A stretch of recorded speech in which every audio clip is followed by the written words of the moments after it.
Ashley is a high-end corporate lawyer who actually understands Justin's potential. My mother-in-law, Kimberly, didn't raise her voice, but she didn't need to.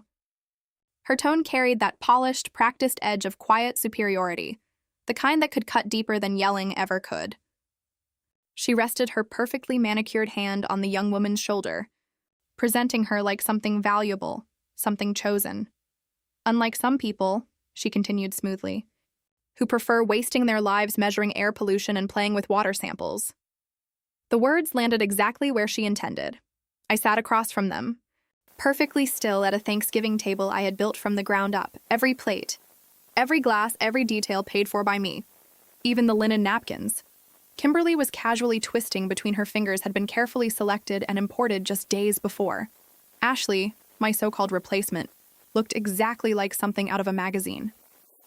Her emerald dress mirrored the soft green moss hanging from the trees outside, her posture flawless, her smile carefully crafted. When she looked at my husband, Justin, it wasn't natural. It was practiced. Rehearsed, perfected, she was everything Kimberly had always wanted, beautiful, polished, promising, everything. I was never meant to be in their eyes. What Kimberly didn't know, what none of them knew, was that I hadn't been playing with water samples for the past 6 months. I had been studying something far more complex, far more dangerous. I had been studying them, measuring their behavior, observing patterns, tracking every insult, every expectation, every quiet demand. It wasn't environmental research anymore. It was a full assessment of toxicity. And the results? Final. How fascinating, I said, my voice calm, steady, almost curious.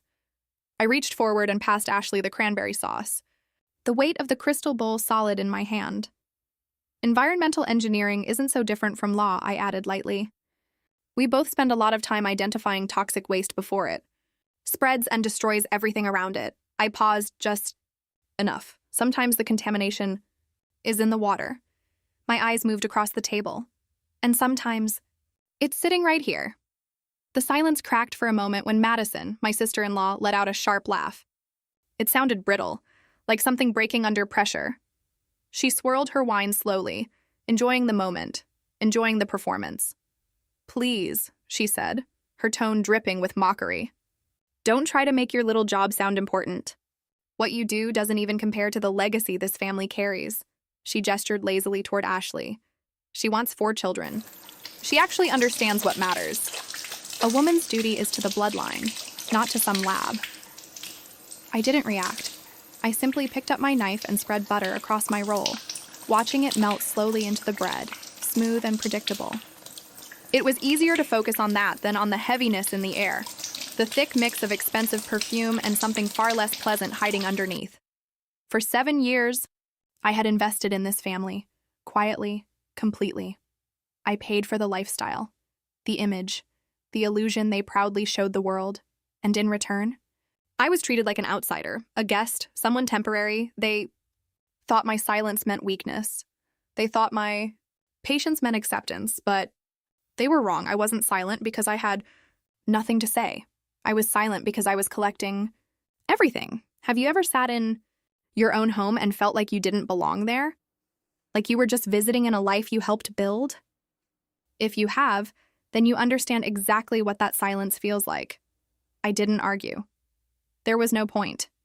Arguments require 2 sides willing to listen, and I was done trying to be heard. Instead, I placed my knife down carefully, the sound soft but clear against the plate. Then I reached for my phone. The screen lit up my face in the dim glow of the candles, and just like that, the entire table went quiet. Even Kimberly noticed. Her eyes flicked toward the phone. Something instinctive tightening in her expression. She didn't know why, but she felt it. My thumb hovered over the banking app. The pending payment sat there, $3,924 for the catering team working in the kitchen at that exact moment. Without hesitation, I tapped cancel.gone, instantly reversed. "What are you doing?" Justin snapped, his voice low and sharp, his face turning red. I placed the phone on the table, screen facing up so they could all see it. "I'm auditing the accounts," I said calmly. I looked at him. "Since your mother has already introduced my replacement and outlined her expectations, I figured it was time to stop funding the performance. I let the words settle. The budget for this production is now 0. Effective immediately. Kimberly's expression flickered, just for a second, but it was enough. Don't be vulgar, Lauren, she said quickly. Talking about money at the table is beneath us. I met her gaze without blinking. What's actually beneath us, I said quietly, is the ground this house stands on. Then I turned to Ashley. Her perfect smile had started to crack. Just slightly at the edges. Did they tell you about the house? I asked gently. Or did they let you believe this was something passed down through generations? Silence. I took a sip of water before continuing. This house was inherited by me, before Justin and I even met. It's in my name. Fully, legally, completely. Justin shifted in his seat. About to speak, but I raised my hand. And just to be clear, I added, my tone still calm, still controlled. My husband doesn't provide anything here. I looked at Ashley. He rents. The word hung in the air. Below market rate, I continued. Because I'm generous. But it's documented. Legal, separate. The room changed. The air felt heavier, thicker. Everything they had been sitting in, the comfort, the pride, the illusion, it all started to crack. I leaned back slightly, letting the silence grow. For years, I had thought my kindness was strength, but now I saw it clearly. It wasn't strength. It was something they used, something they drained, something they expected. And tonight, it ended. I watched their faces carefully, the confusion, the disbelief, the slow realization. 7 years of quiet support, of swallowed words, of writing checks and holding everything together. It all came down to this moment. I've spent years covering for this family, I said softly. No one noticed. No one thanked me. No one even asked, and yet everything they were so proud of stood on something they never bothered to see. I looked at Justin, then at Kimberly, then at all of them. And for the first time, I wasn't holding anything back. This isn't a family, I said. It's an account. I let the words settle into the silence, heavy and undeniable, and I've just closed it. The room stayed frozen, the weight of everything finally pressing down on them all at once. And somewhere in the distance, beyond the walls of that perfect house, the air itself felt heavier, like even the city could sense it. By the next morning, the stagnant Savannah air felt thick with more than just humidity. It was heavy with the smog of rumors. Kimberly had already begun her counteroffensive, moving through our social circles with the practiced grace of a seasoned gossip. My phone buzzed incessantly with concerned messages from people I barely knew, foundation board members, neighbors, even the pastor's wife. Kimberly was painting a masterpiece of fiction. I was professionally fraudulent, emotionally unhinged, perhaps even suffering from a break with reality due to my infertility. She was trying to strip me of the only thing she couldn't buy, my professional reputation. Then came the texts from Justin. They weren't pleased for forgiveness. They were masterpieces of gaslighting designed to destabilize my reality. I only looked for something else because you were so cold, Lauren. You were always at the lab. A man needs to feel like a priority, not a water sample.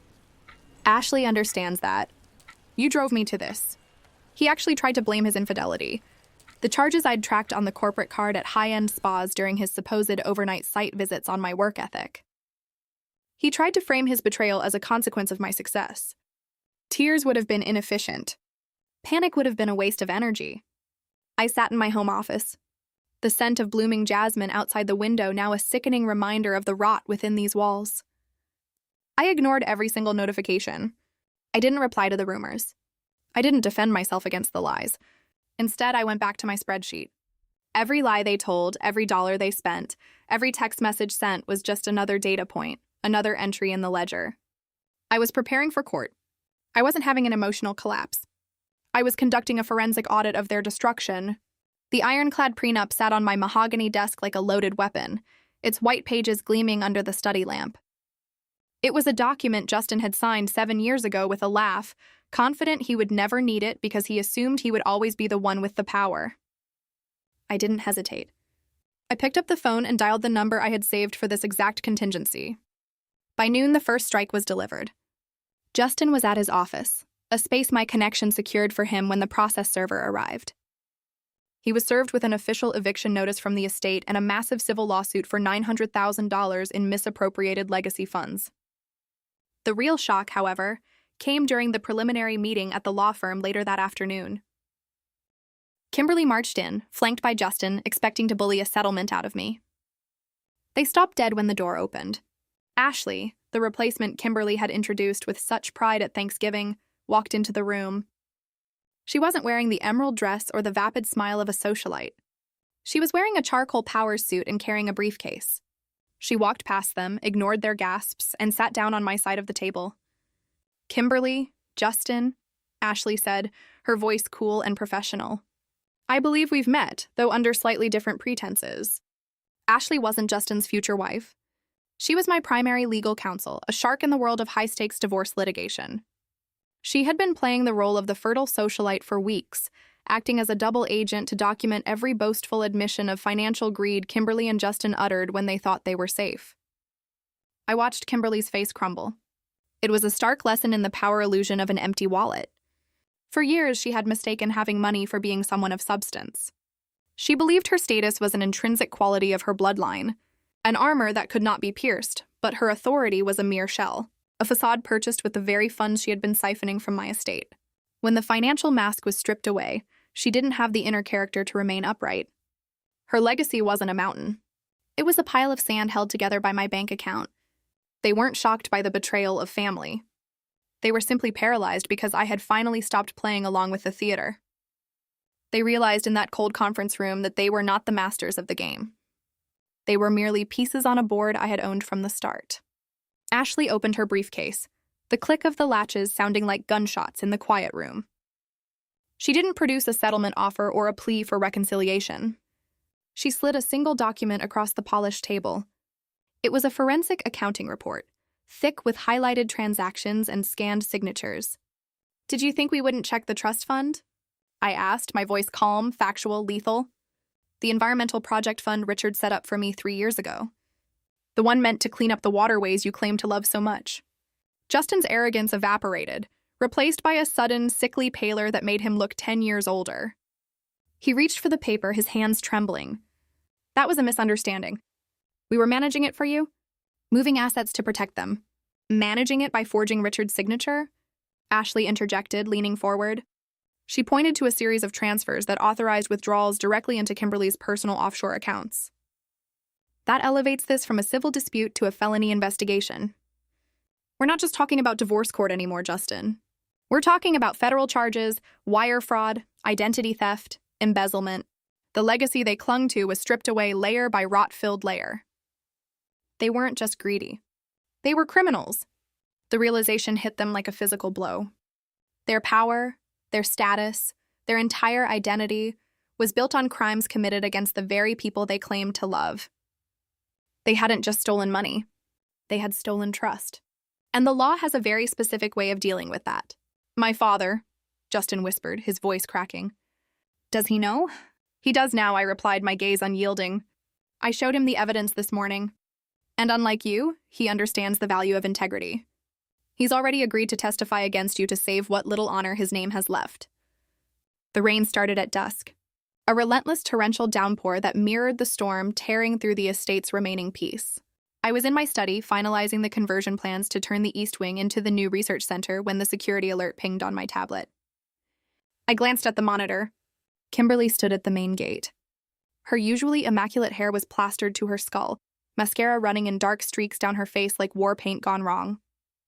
She looked smaller, stripped of the armor of her status, shivering in a coat that cost more than most people's cars, but couldn't keep her warm now.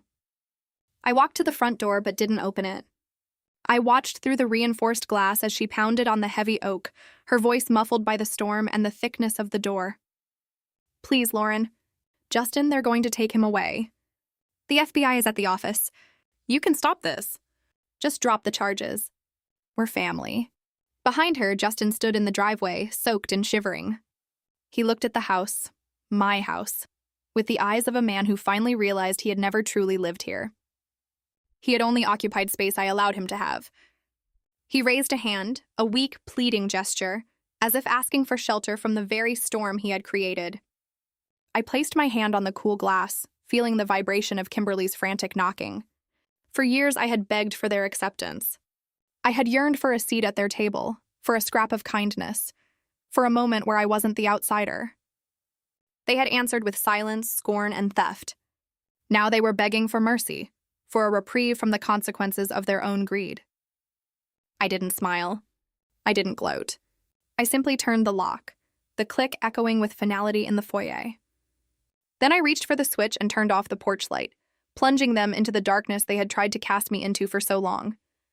I walked back toward the warmth of my home, leaving them to the rain and the wreckage of their own making. It wasn't cruelty. It was the inevitable conclusion of their choices. The gavel came down 2 weeks later, the sound sharp and definitive echoing through the federal courtroom. Justin was sentenced to 3 years in federal prison for wire fraud and embezzlement. Kimberly, though she avoided jail time through a humiliating plea deal that required her to liquidate her assets, lost everything else. The scandal shattered her social standing. The whispers she had once weaponized against me were now directed at her, a chorus of judgment she could no longer silence with money or influence. She was a pariah in the town she thought she ruled. 6 months later, I stood on the balcony of the estate. It had been rebranded as the Richard and Lauren Environmental Research Center. Below me, a team of young engineers was setting up equipment for a new water filtration project. Their laughter and focused chatter filling the air that used to be silent and oppressive. The grounds that had once been manicured to suffocate life were now thriving, wild and purposeful, planted with native species that filtered the soil. It had taken time to untangle myself from the wreckage. There were legal battles, media inquiries, and the quiet, persistent ache of mourning the family I had wished for but never had. But in cutting the toxic ties, I had found something far more valuable myself. I realized that severing connection with blood isn't a loss when that blood is poisoned. It is an act of extreme self-preservation. By letting go of the need to belong to them, I found I belonged to myself. I had stopped trying to fit into their mold and started building my own foundation. Brick by brick, I took a deep breath, inhaling the scent of the evening air. It no longer smelled of jasmine and betrayal. It smelled of earth, of rain, of possibility. Letting go of bloodlines didn't make me empty. It made me free. I had reclaimed my life and turned a prison into a sanctuary. Justice isn't always about shouting. Sometimes it's about the quiet click of a locked door, I whispered to the empty air. The sun dipped below the horizon, painting the savannah sky in hues of violet and gold. I turned back to my work, leaving the shadows of the past behind me. If you believe everyone deserves to be the architect of their own life, hit share and subscribe for more stories of reckoning.